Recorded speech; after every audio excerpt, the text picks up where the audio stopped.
阿弥陀佛，嗨，大家好，我是阿弥，欢迎和我一起轻松的听到吧。今天要跟大家分享的是卢仙人师尊的书《Living this Moment in Illumination》。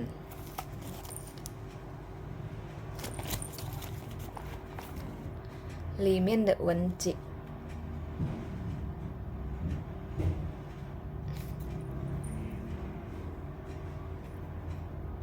的字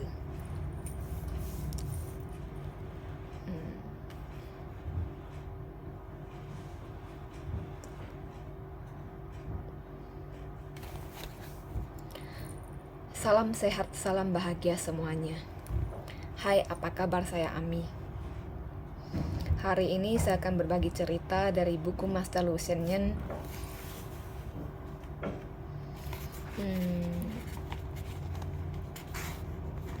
Judulnya Mendapatkan Seorang Anak. Karena kayaknya ceritanya terlalu panjang gitu ya, jadi video ini dalam versi Indonesia dulu ya. Nanti video berikutnya baru saya terjemahkan dalam bahasa Hakka, karena ceritanya panjang sekali.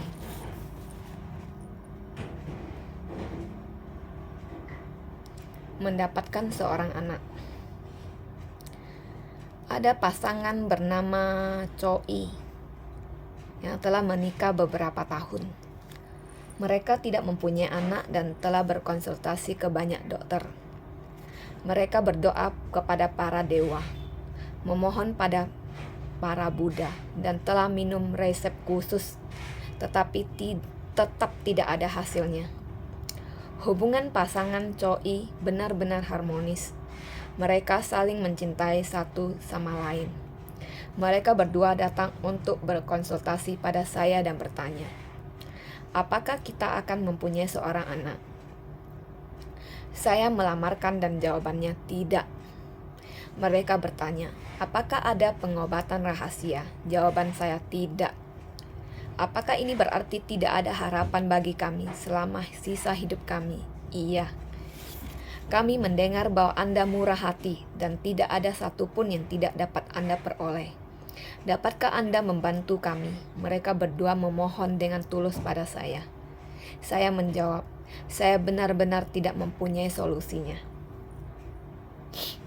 Pasangan Choi menceritakan kisah berikut ini.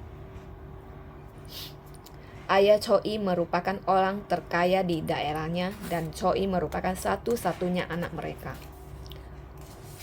Orang tua Choi hanya berharap bahwa Choi mempunyai pewaris anak laki-laki, dengan harapan dapat meneruskan nama marga mereka. Kini Choi dan istrinya telah menikah beberapa tahun, dan ternyata mereka masih belum mempunyai anak laki-laki maupun anak perempuan.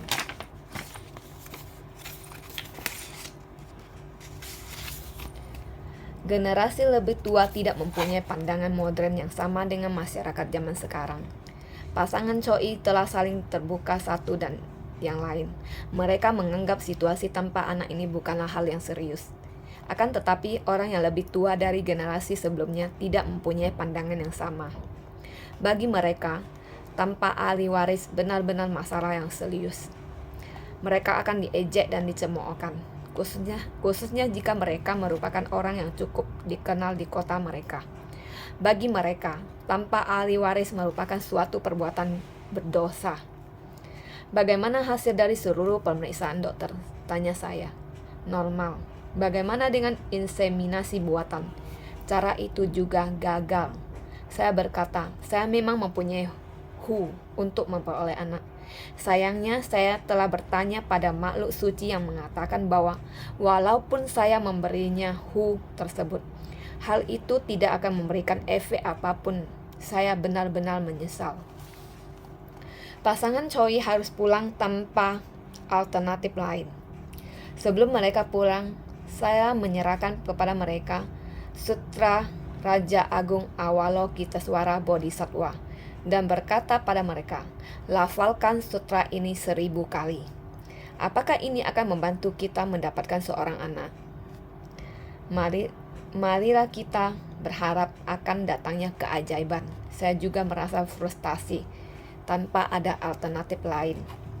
Ternyata pasangan Choi tidak hanya membaca sutra tersebut 1000 kali, tetapi masing-masing dari mereka membaca 5.000 kali. 5.000 kali. Jika ditotal berarti 10.000 kali. Meskipun demikian, tetap tidak ada keajaiban. Saya juga merasa kecewa mengetahui hal ini. Tentu saya menyadari bahwa Sutra Raja Agung Avalokitesvara Bodhisattva merupakan sutra yang sangat manjur. Sutra ini telah ada sejak zaman dinasti Tang dan telah ada banyak terjadi kisah-kisah keajaiban yang berkenaan dengan sutra ini. Namun pasangan Choi telah membaca sutra ini hingga 10.000 kali. Dan di manakah Avalokitesvara Bodhisattva? Saya tentunya merasa bahwa ini tidak adil. Choi sangat pengertian. Maha Guru Lu, tolong jangan kecewa, jangan kecewa. Kita tidak dapat menyalahkan Bodhisattva karena tidak memberikan tanggapan. Kami harus menyalahkan diri kami sendiri karena tidak mempunyai berkah ini. Istri Choi sangat baik hati. Kami merasa bahwa sutra Raja Agung Avalokitesvara sangat bagus dan kami merasa lebih senang dengan melafalkannya. Kami tidak harus meminta apa-apa lagi. Semuanya disebabkan karena ikatan karma dan kami akan mengikuti hukum alam. Kami akan tetap melanjutkan membaca sutra ini. Situasi ini seperti raja atau orang yang bertanggung jawab yang tidak terlalu khawatir, sedangkan pelayan melayani raja sangat khawatir untuk mati. Orang tua Choi tidak dapat bersabar lagi tanpa melakukan konsultasi dengan pasangan tersebut. Mereka membawa wanita muda dari pinggiran desa sebagai selir Choi, sebagai istri keduanya. Berharap Choi dapat mempunyai anak darinya. Choi menentang hal ini.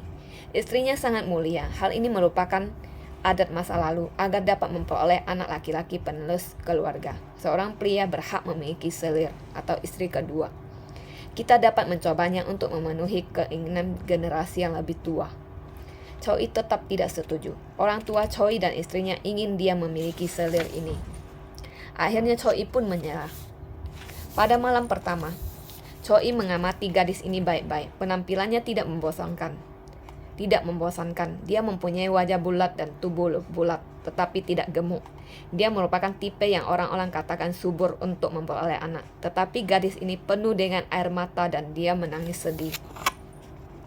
Choi bertanya padanya, "Mengapa Anda tidak bahagia?"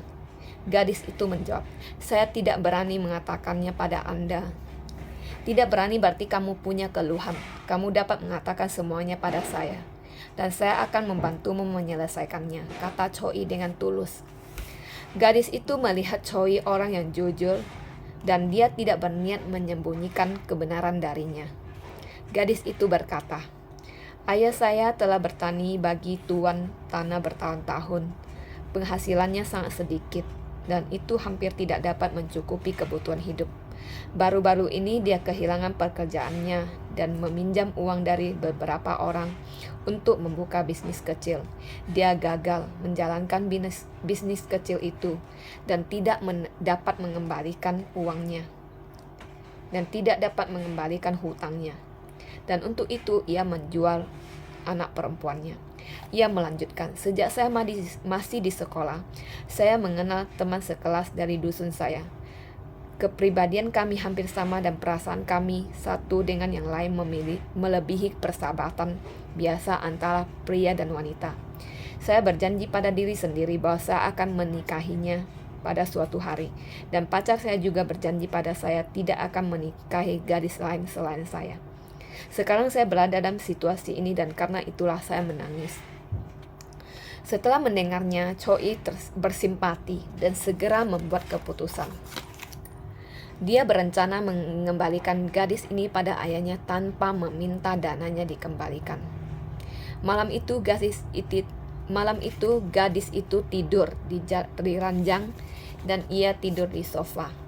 Keesokan harinya ia bercerita kejadian malam itu pada orang tua Choi dan istrinya. Choi menjelaskan pada mereka apa yang telah diketahuinya dan apa yang telah ia putuskan. Kedua orang tua dan istrinya tidak dapat menolak rencananya. Lalu Choi bermimpi. Dia bercerita pada saya. Saya melihat tempat yang menakjubkan di surga dan banyak menara yang mengeluarkan berbagai sinar warna-warni. Tempat itu sangat datar dengan diselimuti pasir emas. Ada 2 orang anak-anak yang bermain di depan tempat itu. Tiba-tiba Avalokitesvara Bodhisattva muncul. Wajahnya sangat anggun dan hikmat. Aroma wangi memenuhi udara. Ada berbagai macam sinar bagaikan bulan purnama. Saat kedua anak tersebut melihat Avalokitesvara Bodhisattva, wajah mereka dipenuhi kegembiraan. Seorang dari mereka menggandeng tangan kiri Bodhisattva dan yang lainnya menggandeng tangan kanannya. Mengikuti Bodhisattva, kedua anak tersebut turun ke bawah menembus awan. Setelah melihat kejadian ini, saya terbangun dari mimpi saya. Saya melamarkan mimpi ini dan saya sangat gembira. Saya berkata, Anda melepaskan gadis itu, dan karena itulah Anda tidak perlu khawatir tentang anak. Saya melanjutkan, di dahi Anda garis anak telah muncul. Ini merupakan tanda yang baik. Choi berkata, saya tidak mampu mempunyai anak setelah bertahun-tahun. Mungkin saja saya mendapat mimpi yang salah dan pikiran yang salah. Apakah ini mungkin terjadi? Saya menjawab, saat ini Anda pasti akan memperoleh anak.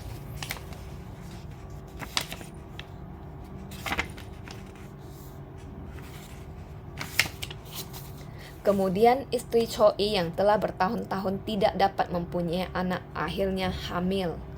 Sebelum melahirkan, istrinya juga bermimpi Avalokitesvara Bodhisattva memegang 2 orang anak di tangannya. Akhirnya dia benar-benar melahirkan anak kembar. Saat 2 anak ini lahir, mereka berdua membentuk mudra dari Dewa Lord Indra. Menurut pengetahuan saya, ada tidak benar jika membeli seorang gadis untuk dijadikan selir. Sepertinya masuk akal untuk menukar seorang gadis dengan uang, tetapi jika dipikir lagi, bersatunya pria dan wanita seharusnya merupakan keinginan wanita juga keinginan pria tersebut. Walaupun wanita itu miskin dan tidak berdaya, memaksanya menjadi seorang istri berarti bertindak menentang keinginannya. Hal aneh lainnya yang sering terjadi adalah bahwa gadis muda harus melayani pria tua. Situasi ini seperti sapi tua makan rumput muda, atau bunga ditanam di atas pupuk kandang. Dalam situasi ini, selir muda itu sangat lembut dan halus. Diperlakukan kasar adalah istri yang lebih tua. Diperlakukan kasar oleh istri yang lebih tua, yang sangat menakutkan dan cemburu. Hal ini menyebabkan timbulnya permusuhan terhadap selir, yang kemudian menjadi putus asa dan berharap mati. Sejak zaman dahulu telah terjadi penderitaan karena situasi yang menyakitkan ini. Hal ini benar-benar menyedihkan dan perlu mendapat simpati. Kebanyakan pria yang berakhir dengan beberapa istri dan selir berkata bahwa mereka melakukan hal ini karena mereka tidak dapat memperoleh anak. Tetapi ini adalah alasan untuk sebagian kecil pria. Mayoritas pria yang mempunyai istri beberapa orang melakukannya hanya karena mereka kaya dan tidak dapat mengontrol hasrat seksual mereka. Konsekuensinya antara istri dan selir selalu terjadi pertengkaran untuk mengambil hati pria.